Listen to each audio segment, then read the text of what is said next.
While I worked for others, I never felt I was being paid what I was worth. I wanted to work for myself but didn't know where to start or how to transition from employee to entrepreneur. I was uncertain. I was afraid about how to make that shift. This podcast is about giving you the courage to take action, to stop trading your time for money, trading your life for a job that doesn't fulfill you or pay you what you're worth. This podcast is about giving you the tools and courage to finally work for yourself. Hi, I'm Phil Delozano, a success coach and entrepreneur, and I'm paying it forward by helping others like yourself go from employee to entrepreneur. It won't be easy. It'll take hard work and determination. Anyone starting a business needs a mentor, a coach to help navigate to success, someone to push you, mentor you, and give you the pep talks that keep you going. This is your wake-up call. Welcome to Be Your Own Boss. Hey, do yourself a favor. Listen to the end of the show. We'll give you instructions on how you might win a new iPad or a one-on-one coaching session with me. Good morning, and thanks for tuning into the show. This episode is going to be a little unusual this week. For some of you, I don't know if you know this, but I live in Chicago, Illinois. And over the last week, we had colds. The temperature was minus 20, minus 23. That was the temperature. With wind chills, we were at minus 50 below at certain times of the day. And that lasted for a few days. It was rather cold. It was rather dangerous around here in the Chicagoland area. And what ended up happening was, for quite a few people, we had quite a few deaths, but some pipes burst. A lot of pipes burst because it was just so cold.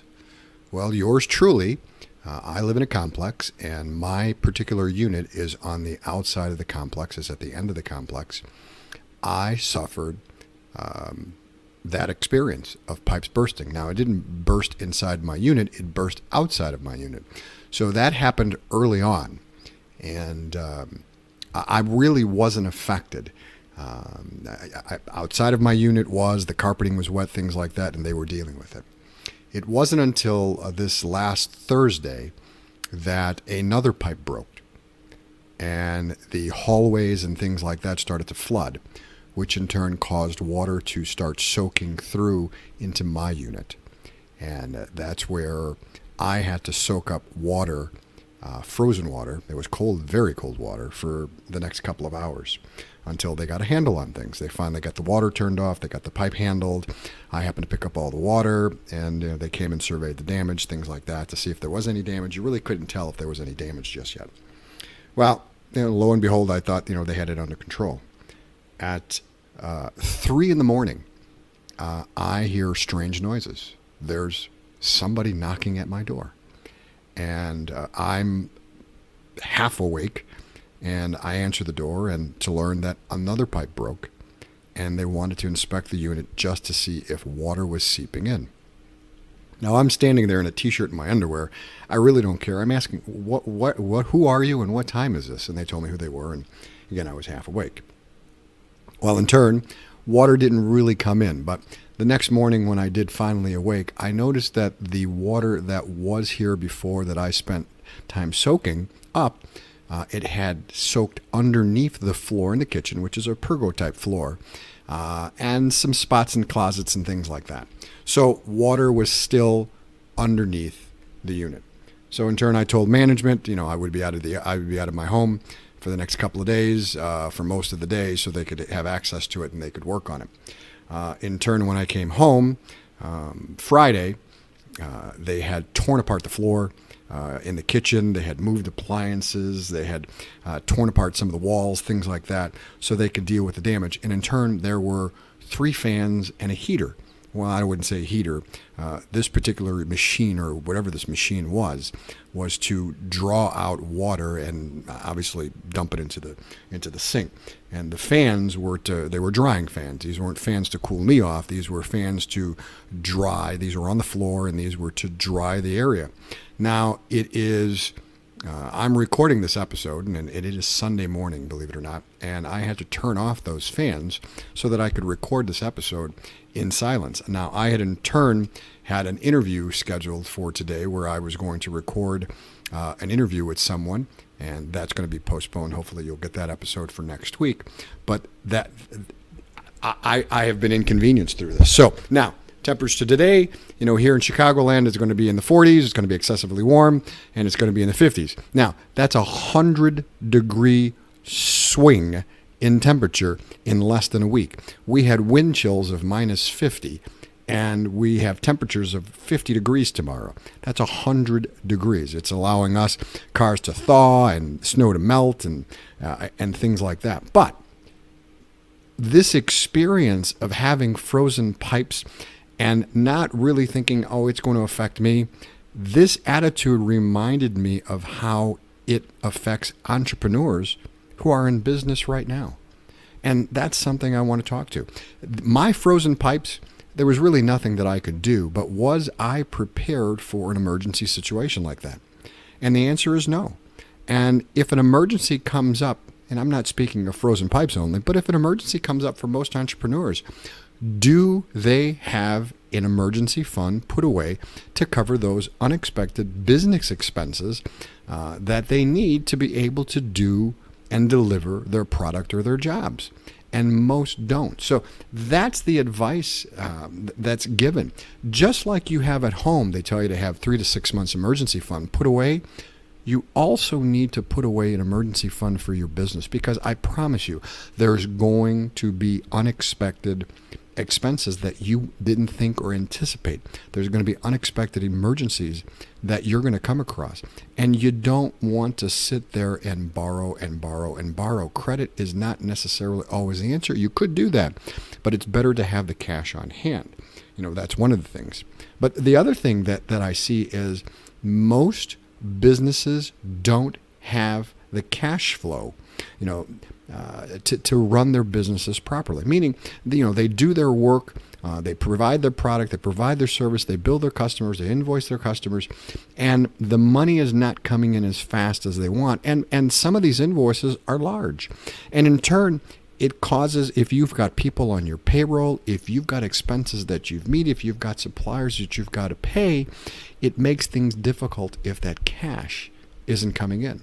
So one of the things I recommend is always make certain that you keep the little clients that keep the cash coming in. That's one of the ways to make certain that you're funding your business and the cash is flowing. Cash flow is important. Cash flow is king. The other way is provide discounts. Provide discounts to certain customers that that you have good relationships with. If they pay this invoice immediately, or if they pay it within 5 days, they get X amount off, 10% off, or whatever it may be, whatever that discount may be. But the key is you want to keep your cash flowing. And that's going to be the most important thing. But the other aspect that I see is, for some business, they may think, I had $250,000 worth of gross revenues this month or this year. Great. That's your gross revenues. But that doesn't mean you made $250,000. If I minus the cost of goods or what it cost you to provide those services, your expenses and things like that, what was your profit on that $250,000? So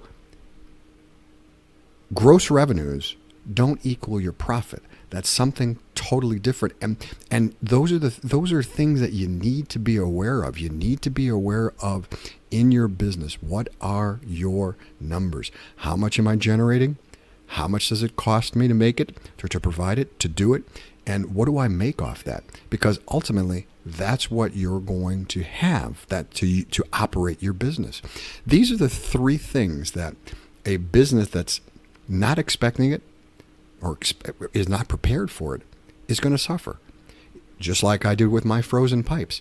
If you don't have the emergency fund to deal with emergencies, you're not prepared for them. They're going to catch you by surprise, and they may put you out of business. That's one. Two, the other thing is cash flow is king. Keep the money flowing. Even if it's small, keep it flowing. You've got to figure that out. You are in charge of your business, okay? From beginning to end. You are it.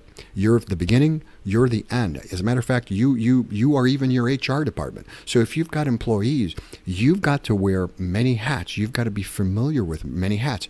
Not only the marketing, not only the accounting, but also HR. You've got to have all those hats so that you can operate your business and be prepared for it. So remember, have an emergency fund for your business. Cash flow is king is going to be the other thing. And the third thing that we wanted to talk about is making certain that you don't mistake your revenues for income. Just because you sold $250,000 worth of goods doesn't mean you made $250,000. And don't treat your business like your personal pocketbook. It's not your personal pocketbook. It is a separate entity. Treat your business as if you were working for someone else. And yes, you sold $250,000 worth of goods or services, and it cost you X amount of dollars, yada, yada. What's your profit on that? That's going to be the key. These are the things you need to communicate. So I'm going to go back and turn on the fans, and I don't know how long this process is going to go on. I'm going to go talk to management of the property and find out what they're doing. Obviously, the hallways and carpets are being ripped up, and walls are being torn apart and things like that. And, my life, is it inconvenienced? Yes, it's a little inconvenienced, but it's not as inconvenienced as it could be because of the cold. The last time we had a cold like this was back in 1985. And for some of you, you weren't even alive back then, or you were little kids. And I do remember it being this cold.